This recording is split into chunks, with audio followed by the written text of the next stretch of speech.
La peinture en direct, je pense que vous savez tous ce qu'est la peinture en direct et il arrive quelquefois, assez rarement, mais ça s'est fait déjà, qu'on demande à des artistes de faire de la peinture en direct en studio. Et il faut dire que dans le cas de l'artiste Serge Lemoine, il était très d'accord. Serge, bonjour. Je pense même que c'était votre idée, en fait. Quand on vous a invité à l'émission, vous avez proposé, vous, de faire une toile pendant l'émission. Vous aviez envie de ça? Oh oui, parce que c'est Pierre Duceppe qui est le réalisateur. Qui réalisait aussi Beau et Chaud. Vous l'aviez fait avec lui à Beau et Chaud. Même avant ça, il y a 30 ans. Il réalisait H-Town, puis j'avais fait 8 tableaux en direct en l'espace de 7 minutes. 8, 4 par 8. Mais là, pendant l'heure qu'on a, nous, l'heure en direct, est-ce que vous allez faire 7 tableaux? Ou... Non, c'est un seul mural, mais oui. Je travaille, j'ai vieilli, je travaille un petit peu plus lentement.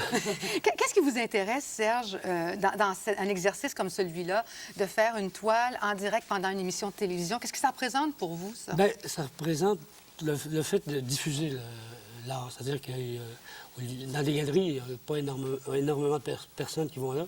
Dans les musées, il y en a beaucoup au vernissage, mais le lendemain, il n'y a plus personne.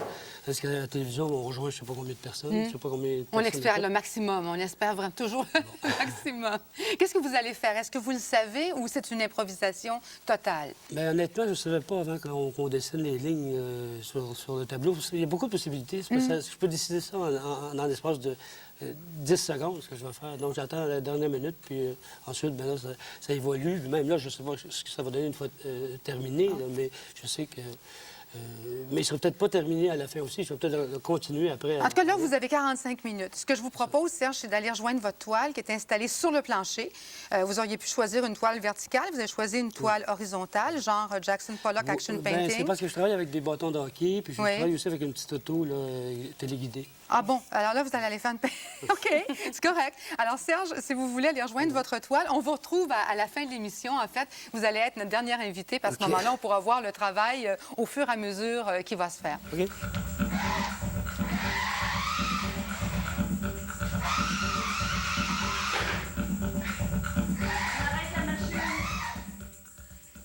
Eh bien, voilà où on est rendu, le travail de l'artiste Serge Lemoine qui est avec nous. Serge, la toile, est-ce que vous en êtes satisfait? Est-ce que vous avez pu faire en à peu près 45 minutes? C'est pas beaucoup de temps. C'est pas beaucoup de temps parce que je n'avais pas terminé de toute façon. Non, avant qu'elle soit à mon goût, je travaille encore quelques heures. Ah, vous voulez vous rester installé ici? M'amuser assez longtemps. Ah, pas ici, je peux la finir ailleurs. Oui. Et Serge, vous partez en Mauritanie, vous? Oui. Vous avez décidé de comment... Nous, on avait reçu ici des jeunes concurrentes. Là, il s'agit, je vais dire ça très vite pour que les gens nous suivent bien. Ça s'appelle le Trophée des Gazelles. C'est ça. C'est un événement européen. En fait, c'est dans le désert. Et ce sont des femmes qui vont faire une course un peu comme le Paris-Dakar.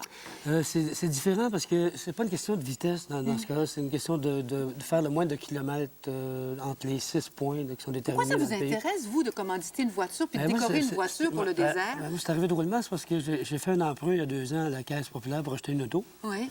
Puis c'est une des gazelles qui participent qui m'avait fait l'emprunt à ce moment-là.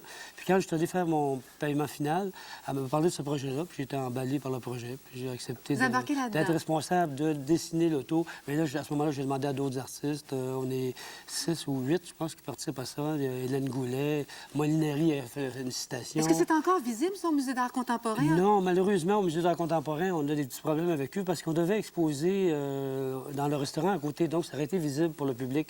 Puis, ils ont refusé une question de règlement. Même le Musée d'art contemporain était supposé avoir on était supposé marquer le Musée d'art contemporain sur l'auto.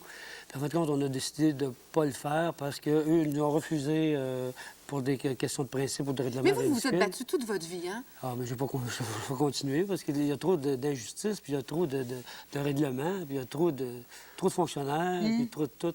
Puis pas assez de budget pour les artistes, pas assez de visibilité pour les artistes. Donc, c'est même pas une question de bataille. Pour moi, c'est pas difficile parce que... C'est une question de manière de vivre. Oui, c'est ça. Ouais. Serge, si on veut voir le travail de Serge Lemoine, là, moi, il me semble qu'en ce moment, il n'y a pas d'exposition en cours. C'est la meilleure idée, est-ce que c'est d'aller au Casino de Montréal? Oui, il y a le Casino. D'abord, il y a le mural ici, au plancher C, tout près des salles de répétition. Mais je pense que c'est moins facile de rentrer dans Radio-Canada que dans le Casino. Je pense qu'ils peuvent... C'est des gens qui veulent absolument l'avoir pour une question d'études ou par intérêt. J'imagine qu'ils vont laisser... Oui. Là, on va regarder ici, on a la maquette. Vous avez apporté la maquette Ça, c'est la maquette de la murale du Casino de ça. Montréal. Bon, il y a toujours les couleurs, il y a le bleu, il y a l'orangé. Vous êtes un maniaque de hockey depuis des années, hein? Oui. Oui. Toujours? Oui, oui. Peut-être un peu moins qu'avant parce que j'ai moins de temps, là, mais j'aimerais ça. J'aime ça aller au Forum. L'an passé, je suis allé 2-3 fois. Mais quand vous peignez, bon, il y a souvent les couleurs, du Canadien. mais là, vous aviez des bâtons de hockey aussi. Ben, j'ai été longtemps... D'abord, j'ai travaillé 10 ans en bleu, blanc, rouge. Ensuite, j'ai quitté ça en 80. Vos cheveux sont la couleur du Canadien. Oui. Hein? Oui, bien, les couleurs du drapeau français aussi, Oui. du drapeau américain. Il y a 50 pays qui ont des bleu, blanc, rouge. Donc, il y a une connotation aussi historique là-dedans. Avez-vous des liens avec eux? Parce que je lisais dans un article sur vous que... J'en avais avec Jean-Jacques Daigneault, le seul Oui. de la gang qui s'intéressait à l'art contemporain, puis ils l'ont échangé à Saint-Louis. Fait que, malheureusement, je ne sais pas s'il y en a d'autres qui s'intéressent, là.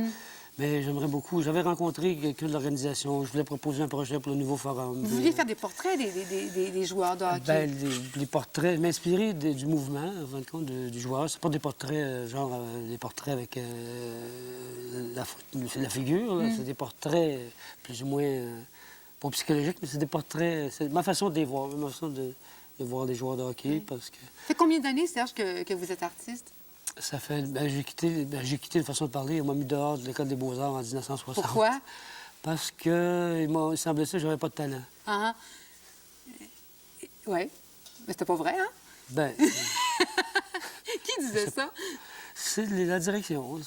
OK, donc ça commence en 1960. Oui, ensuite, j'ai appliqué pour aller être professeur, puis ils m'ont refusé 2 fois. Mais moi, je vous vois mal comme professeur. Ben, disons que, je sais pas, je dis pas que j'aimerais ça, mais disons que j'aime être en contact avec d'autres artistes, puis des jeunes. Je serais pas un professeur. Est-ce qu'il y a une bonne relève? Les autres générations là, qui vous suivent? Oui, il y a beaucoup de jeunes. Comme une qui participe, là, Geneviève Desrosiers, qui participe au rallye des gazelles. Puis, il y en a beaucoup, c'est plein. Même des étudiants qui ont beaucoup de talent qui vont continuer. Vous êtes allé voir l'exposition Osias Le Duc au Musée des Beaux-Arts. Fantastique. Ouais. C'est vraiment... Parce que moi, j'avais vu juste quelques heures, peut-être 3 ou 4 de lui. Je pensais que je l'avais comme un peu catégorisé dans ma tête. Puis j'ai vu l'ensemble, une partie de l'ensemble de son œuvre. C'était extraordinaire. Ses thèmes, puis on apprend l'histoire à travers les personnages qu'il a peints. C'était vraiment le peint à la mode, j'imagine, à l'époque. Puis il a fait le portrait de ses amis, puis des madames, des bourgeoises du village. Bon, alors on va envoyer les gens voir Osias Le Duc. Absolument. Je vous souhaite un bon voyage en Mauritanie. Merci beaucoup. Et puis moi, comme en ce moment, il n'y a pas d'exposition Serge Lemoine, bien, on peut trouver... il y a toujours ce Parce que catalogue. les tableaux sont à vendre. Il ne faut pas que j'oublie que les tableaux sont à vendre. Non, il ne faut pas oublier Puis, ça. il y a des T-shirts aussi qui sont à vendre pour, Où est-ce que ça se vend, pour ça? financer l'opération. OK. Actuellement, il n'y a nulle part. Mais Alors, on veut j'en ai 3/4 dans mon sac. C'est fini, Serge. Il y a la murale de Serge Lemoine au Casino de Montréal. L'émission d'aujourd'hui, c'est terminé. On sera là demain à la même heure. Portez-vous bien. Merci, Serge. Comment ça se vend?